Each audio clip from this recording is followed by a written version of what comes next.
함께 살잖아요. 그리고 하나님의 말씀은 하나님이에요, 하나님. 그러니까 우리가 신앙생활을 하면서도 말씀이 없다면 우리는 허기진 삶을 삽니다. 그렇잖아요. 하나님의 말씀이 없는 신앙생활은 늘 허기진 거예요. 아니면 하나님과 멀리 떨어진, 하나님은 하나님이고 나는 나고. 그러니까 하나님의 말씀을 통해서 은혜를 받지 못하고 하나님의 말씀을 통해서 우리가 풍성함을 누리지 못한다면 우리는 자꾸 세상 것을 추구하게 됩니다. 세상에서 무엇을 찾고 세상에서 만족을 얻으려고 하는. 그러나 우리가 말씀 속에서 만족을 얻는다면 사실 세상 것을 우리가 추구할 이유가 없는 거죠. 그래서 오늘 본문에 보면 그런 하나님의 말씀을 우리가 깨닫고 그 말씀을 통해서 우리 영혼이 만족을 누리려면 어떻게 되나. 오늘 본문에 보면요, 시편의 기자가 기도합니다. 기도. 하나님의 말씀을 깨닫기 위해서 또는 하나님의 말씀을 알기 위해서 어떤 마음을 가졌나. 거기 보면 18절에 보면 내 눈을 열어서 주의 법에, 주의 말씀에 기이한 것을 보게 하소서. 거기 줄봅시다. 기이한 것. 하나님의 말씀은 언뜻 보면 그냥 책이에요, 책. 네, 책입니다. 그런데 이 말씀 속에는 하나님의 의도가 들어있고 하나님이 누구신가를 가르치는 지식이 들어있고 능력이 있다. 그래서 이 말씀을 보는 눈, 하나님의 말씀을 보는 눈, 그래서 하나님의 말씀을 통해서 기이한 것을 보게 해달라 이렇게 기도하는 거죠. 그러니까 똑같은 말씀이에요. 누구나 똑같은 말씀입니다. 그런데 어떤 분은 이것을 보고 어떤 분은 못 본다니까요. 그러니까 예수님께서 천국을 비유로 말씀하시기를 천국은 마치 밭에 감춘 보화와 같다. 네, 겉으로 볼 때는 밭이라니까요. 그러니까 사람들이 말하죠. 저 밭이네, 돌짝밭이네, 거기 풀이 무성하네. 근데 사실은 그 밑에는요, 보화가 숨겨 있다니까요. 그러니까 그것을 발견한 사람이 그것을 두고 가서 자기의 재산을 다 팔아가지고 그 밭을 산다고 그러잖아요. 그러니까 하나님의 말씀은 발견한 사람 외에는 모르는 거예요. 뒤에 가보면 시편의 기자가 하나님의 말씀이 꿀 같다. 하나님의 말씀이 송이꿀보다 더 달다. 그런 말씀을 하잖아요. 기이한 것을 보게 해달라. 기도를 하고요. 그 다음에 25절로 갑니다. 내 영혼이 진토에 붙어 싸우니 주의 말씀대로 나를 어떻게 하라고 그래요? 소송. 소송이라는 말은 넘어진 사람이 일어나는 것, 또는 허기진 사람이 배부르게 먹는 것, 깊은 잠에 빠졌던 사람이 깨어나는 것, 그런 것들을 소송이라고 합니다. 다시 살아나는 것, 다시 살아나는 것을 소송이라 그럽니다.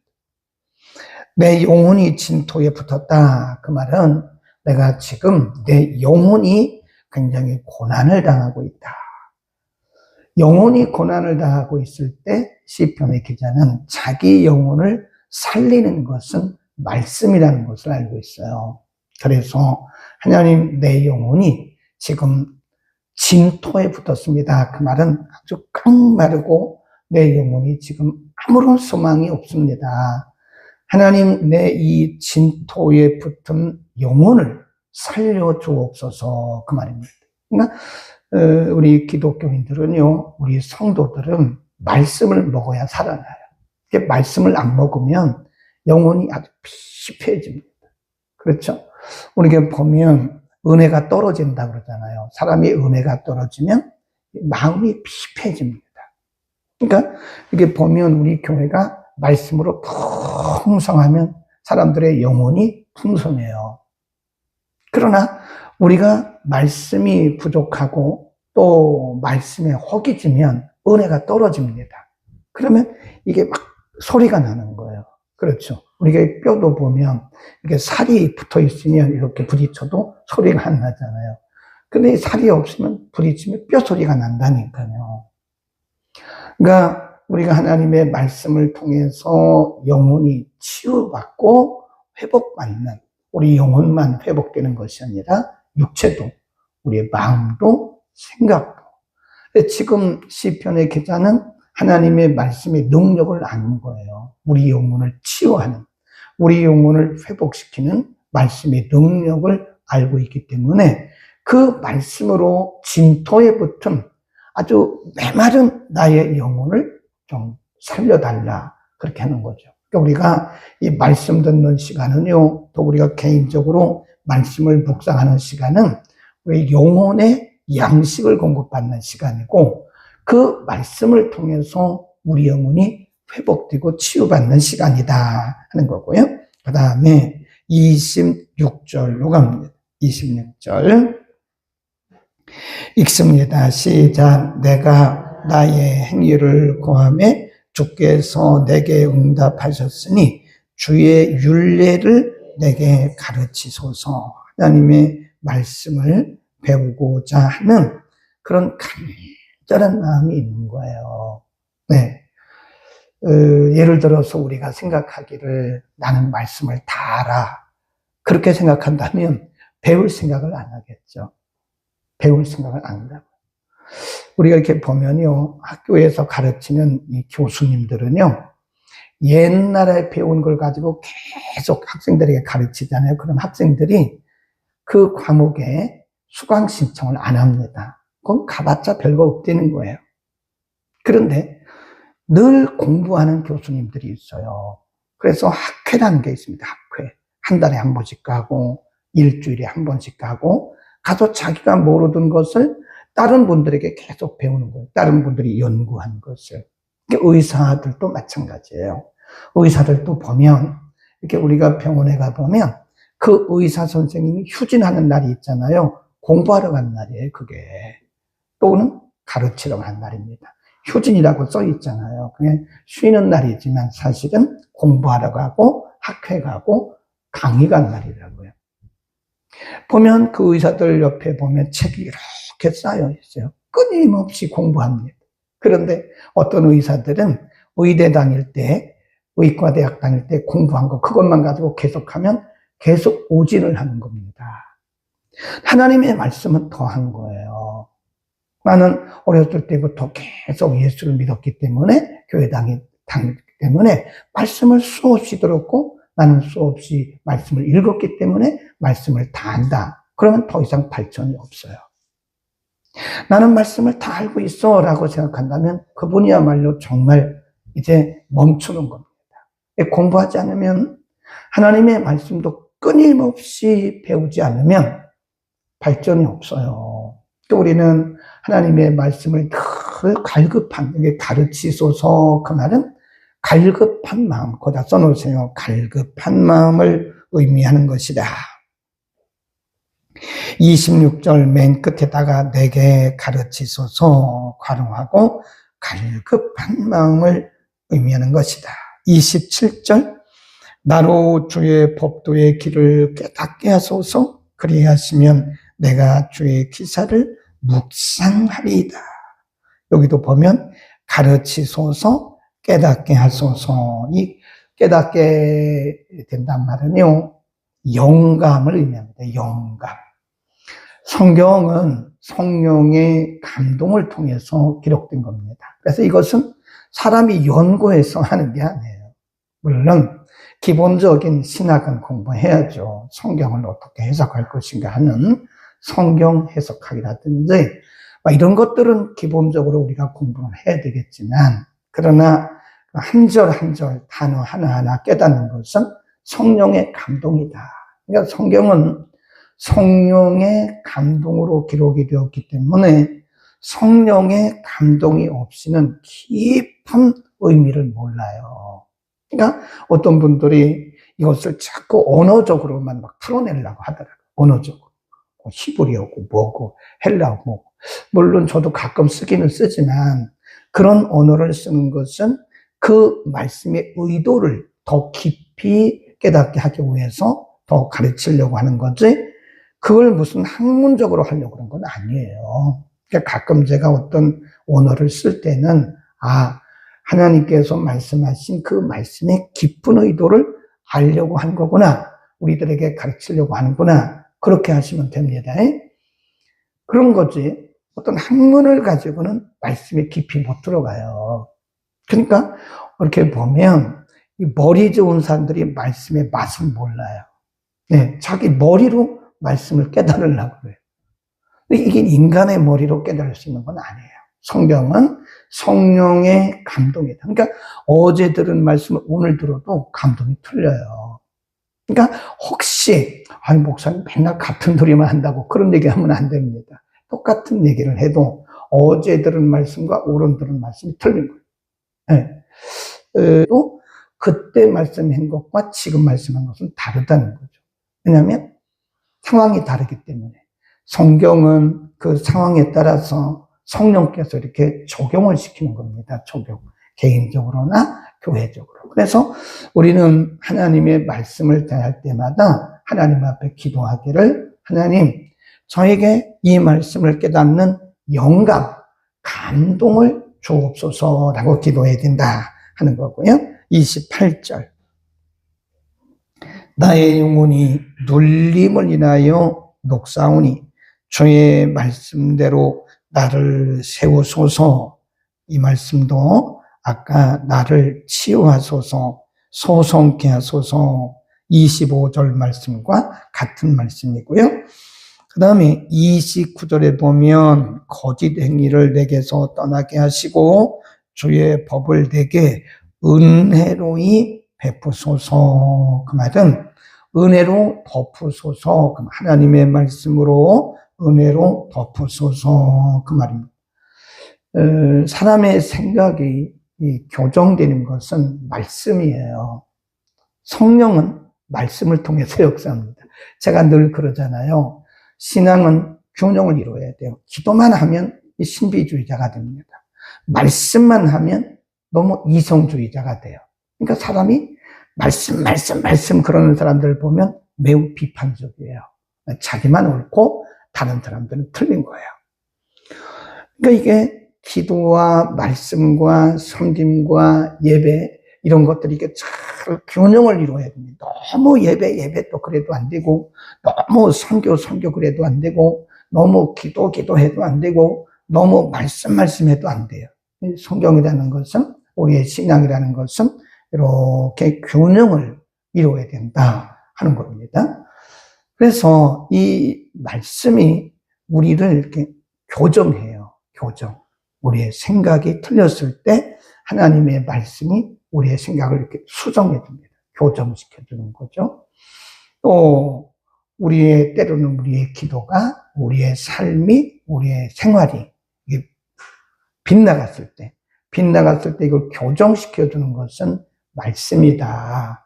그런데 우리가 신앙생활하면서 말씀 묵상도 안 하고, 말씀도 안 읽고, 말씀도 안 듣고, 그래 보세요. 이게 교정이 되겠습니까?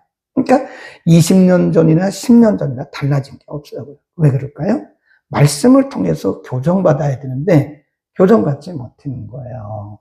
네, 속은 어린아이인가? 그것은 말씀으로 이렇게 교정을 받아야 되거든요.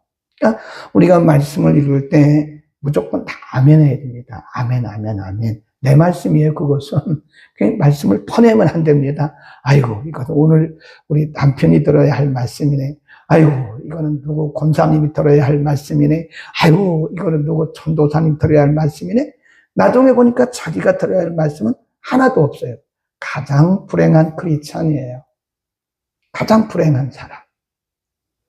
모든 말씀은 다 누구를 향한 거죠? 나를 향한 겁니다. 다. 그리고 아멘으로 받으면 돼요. 그 하나님의 말씀은 다 나를 위한 것이고 나를 향한 것이기 때문에 그 말씀을 듣고 우리가 교정하면 되는, 그 말씀이 내 생각을 바꿔주는 것이고 내 가치관을 바꿔주는 것이다. 우리가 30년, 20년, 10년, 5년 예배당에 다녔는데도 바뀐 게 없다. 그 말은 말씀이 내게 없다, 그런 얘기예요. 그건 내 생각대로 살아가는 거죠. 신앙생활 한다고 말하면서도 내 생각대로 살아가고 내 감정대로 살아가고 내 경험대로 살아가는 것은 엄밀히 말해서 그것은요, 종교인입니다. 종교인. 그냥 뭐 일반인과 똑같은 거예요. 살았고 운동력 있는 주의 말씀, 우리의 인격을 다듬어 가시는 하나님의 말씀을 내가 아멘으로 받아들이고 그 말씀을 적용해야 되는데, 말씀은 저만큼 놓고 나는 내 생각대로 살아간다면 그건 종교인이지 거룩한 성도는 아니다. 그 다음 32절입니다. 32절, 주께서 내 마음을 뭐하시면 넓히 씌우면 내가 주의 계명의 길로 달려가리이다. 거기 보면 주께서 내 마음을 넓혀달라. 사실은 우리의 마음이 넓어지고 여유가 생기는 것도 사실은 말씀하면 그 사람도 사랑에 고픈 사람이에요. 그 보면 사랑에 고픈 사람들이 이 사람들에게 관심을 받기 위해서, 여러분 자녀들이 의외로 막 부모님에게 대들고 그럴 때는요, 그 막 때리고 그러면 안 돼요. 아, 이 아이가 부모의 사랑에 고프구나.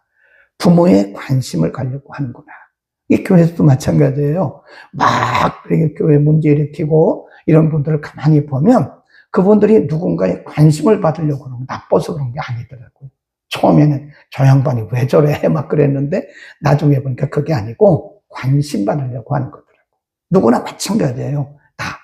인간은 누구나 다 이렇게 사랑에 고프면 그런 거라니까요. 사랑이 고프기도 하고 육신의 양식이 고프면 또 신경질도 나고 그러는 거라고요. 근데 우리가 이 하나님의 말씀으로 우리가 채워지잖아요. 그러면 사람이 여유가 있어집니다. 보세요.